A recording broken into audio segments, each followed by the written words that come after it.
Ooh, hello my friends, hope you are well. Recently I've been on a bit of a Fallout kick and I've been wanting to make some scenery for my Wasteland Warfare miniatures. I feel like any kind of Fallout related scenery stuff needs some lovely radioactive waste though, so today I'm working out a bit of a technique for this and I'm going to take you along for the ride just in case you want to make some for yourselves. Let's get into it. Swamp Rip Miniatures. Now, if you want the quick rundown of this technique without all the added mumbo jumbo, then feel free to skip to whatever time I've added on the screen here. But for everyone else, I just wanted to show you the kind of process I go through when I'm trying to work out techniques like this. I think it's always good to try out a few different ideas before you commit to something, which is true in both the miniature painting world and real life, as it's really rare to get something perfect on the first attempt. It's important not to give yourself too many choices though, as you can end up being overwhelmed by them and having choice paralysis, so I'll usually decide on 3 or 4 approaches I think are the most likely to be successful, then test them out. And with this in mind, I'm going to try 3 different paint styles for the ground, under the water effect I'll be adding later, and then 3 ways of finishing the surface of the water effect itself. My first colour scheme was pretty simple. I started off with a couple of coats of a bright green craft paint as my base layer, and then applied a darker green wash of a Thonian camo shade to add some variation by darkening down the recesses. I then did 3 progressively brighter layers of dry brushing, starting off with some moot green, a mixture of moot green and moon dust, and finally a bit of moon dust on its own. And this colour profile really reminded me of all the radioactive stuff you see in Fallout 3, which was a good start, but it wasn't quite as punchy as I was hoping for. For my next attempt, I wanted to see if I could mix up the base hues and give it a bit more of a toxic yellow colour, so I did the exact same process, except this time I used some Seraphim Sepia as the wash, as I thought this could be a good way of providing the yellow hue without too much extra effort. This kinda worked, and in comparison to the first attempt at least, it did seem to have a bit more of a toxic yellow glow to it, but at this point I wasn't completely happy with either of them to be honest, so I moved on to my final colour scheme. And this one was a bit of a wild card really. In my head I had an image built up of quite a varied mishmash of colours coming together to create a really toxic and polluted radioactive look. But usually my ideas look way better in my head, so I wasn't quite sure how it'd actually turn out. So yeah, I started with a base coat of orange, dry brushed on different layers of yellow ochre, a brighter yellow, a brighter green, an even brighter green, and a tiny bit of pale yellow. And when I was done, I knew this would be the paint scheme I'd be choosing. It's way more vibrant compared to the other 2 colour styles, and I think the orange and darker yellow colours in the recesses look like heavier nuclear material that settled down on the bottom of the pool, with the brighter yellows and greens maybe being some less dense sediment that's floated around the edges and raised points, but I don't know, I'm not a scientist. All my knowledge about radioactive waste comes from a game where you can send a 2-headed mutated cow into orbit with a shoulder-launched tactical nuke.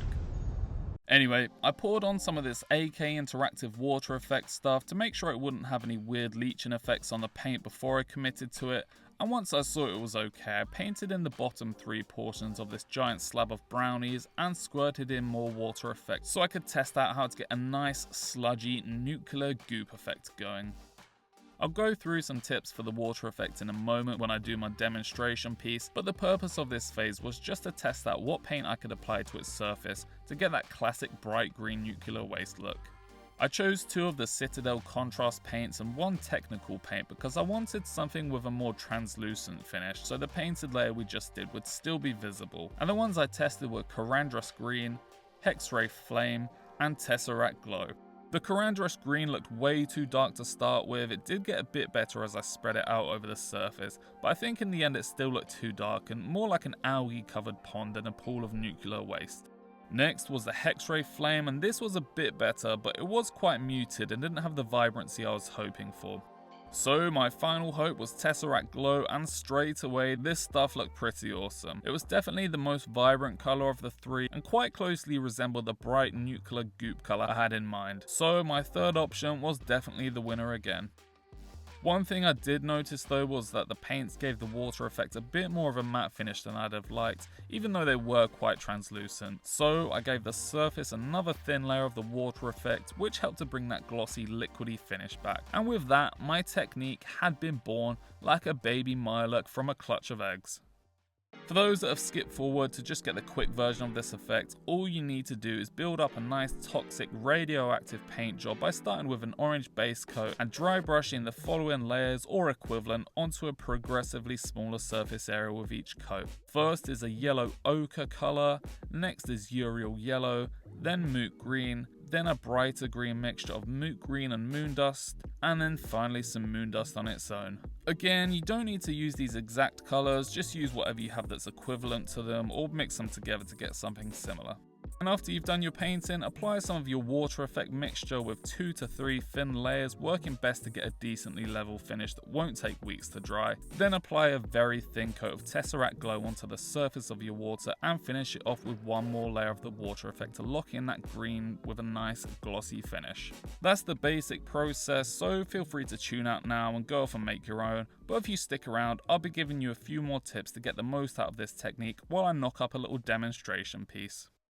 So my first tip is quite generic, but when you're digging out a hole on your scenery or dioramas to add this nuclear waste, it's better to go with quite a shallow one. Most water effect products need to be added in really thin layers of around 3mm maximum and can take quite a while to dry, so you don't want to dig out a massive trench and then be stuck adding a million layers of this stuff, and also you want to be able to see that toxic layer you painted underneath, so try to keep that somewhat near the surface.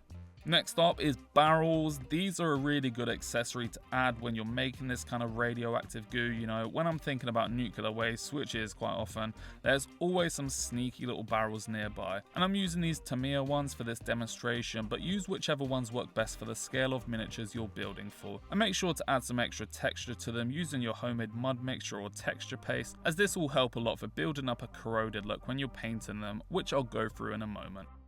For the painting of the actual hole, of course, I'm using the combination of orange, yellows and greens we finalized a moment ago, but a couple of things I did want to point out was first to leave more orange and darker yellow visible in the bottom of the pool than you think you should. I was planning to go for basically greens only for this technique, as the stylized versions of nuclear waste we see are usually just basically fluorescent green goo, but having the orangey colour showing through at the bottom of the pool gives the effect a much more varied and interesting look in my opinion, so try it out.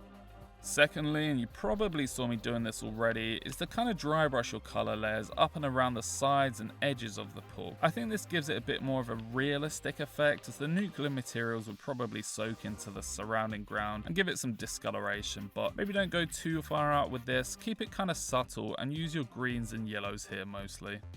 Next, for the water effects, you can pretty much use whatever equivalent products you have for this stuff. I'm using AK Interactive, but I think Vallejo and Woodland Scenics and whatever companies you can think of have their own versions. As I said, you need to apply this in thin layers of around 3mm, otherwise it just won't dry, so for this demonstration piece I ended up using 3 thin layers to start with to build up a reasonably level surface, letting the previous coat cure completely before adding the next. I'm also moving the piece around each time I add a new wet layer to make sure it's getting into all the nooks and crannies, but be careful not to get it too high up the sides, otherwise you'll end up with a glossy finish where you don't want it. These water products are supposed to be self-leveling, but I always end up with some slight undulations in the surface, but this actually works well for this effect as it gives it more of a heavier, sludgy appearance, so no worries there. Once your top layer of water effect is dry, you can add your Tesseract Glow to get that nice bright radioactive look going, and there's no secret technique for this really, just make sure to spread it out quite thinly and cover as much of the surface as possible. Doesn't matter if it's not perfect, as a more uneven coverage can help it look a bit more sludgy and cool. And as mentioned, I add another thin layer of this water effect on top to give the green a nice glossy finish, but you could probably use a brush on gloss varnish if you have one, or maybe you just want to leave it with a kind of matte finish like it has here if you like that look better. And now back to the barrels. I think a classic yellow look is appropriate for a nuclear waste barrel, so I'm base coating mine with urial yellow, which is a quite rich yellow, and I'm not worrying about thinning this down at all, as a thick and uneven base coat will help with the corroded effect I want for these. I add a wash of Seraphim Sepia, which takes these a long way already, and then I'm onto a bit of sponge work. You can use your original yellow colour to sponge on a bit of variation here and there, but I think the more important thing is to add some rust effect to the barrels. For this, you can sponge on an initial layer of a darker brown like Rhinox hide, and then follow it up with an orange colour or a dedicated rust colour if you have one, and you can go as light or as heavy with this as you like, depending on the finish you want. But if you want a really rusty and corroded look, then you can't go wrong with some dirty down rust. I'm a big fan of this stuff and I'm always looking for a reason to use it, so I gave my barrels a really heavy coating and left them to dry. I then used a damp cotton bud to rub away as much of the excess as is necessary, revealing some of that yellow below. And once I'm done, I've got a much more realistic look than I would have been able to accomplish with a brush or a sponge. This might be a bit too heavy for some people, or you might just be way more skilled than I am at painting on rust manually, in which case feel free to go with a regular approach. The last little trick I have for you today is using a few squelches of hot glue to make some nice little oozing spots coming from the barrels, which is as simple as it sounds. Just go around and add some hot glue around the rims and down the sides of some of your barrels, not going too over the top with it though. You might need to practice this a little bit to be able to get some nice globs going on without getting a mess over everything else, but it's not that difficult. If I can do it, you must be able to do it as well. But once that's cooled down, use your Tesseract Glow Effect paint to just colour in your spots of glue, and again, the translucent properties of this paint work really well over the slightly translucent hot glue to give a really cool effect. And if the finish is too matte for you, you can brush on a thin layer of your water effect and dry it off quickly with a hairdryer, or just use some gloss varnish if you have some. And that's all there is to it really. You can use this in dioramas and terrain and scenery, like in the little mock-up piece here I've made to demonstrate the effect, or you can apply it to your bases for your miniatures as well. For bases, the premise and the technique is exactly the same, you're just doing it on a much smaller scale, but it looks really cool. And I was playing around rebasing some of my Wasteland Warfare miniatures while making this video, and now I feel like I need to redo all of them, or at least all the ones for my super mutants maybe. But anyway, that's all I have for you today, so if you enjoyed this video then please subscribe or leave a like or a comment. Let me know down below if you'll be using this technique or if you think there's any ways I could improve it further. The new Fallout TV shows just dropped, so I'm gonna scuttle back into my cave and eat a bunch of worms while I watch that. So as always, I have been your friendly neighborhood swamp rat, and I will see you very soon in another video. See ya.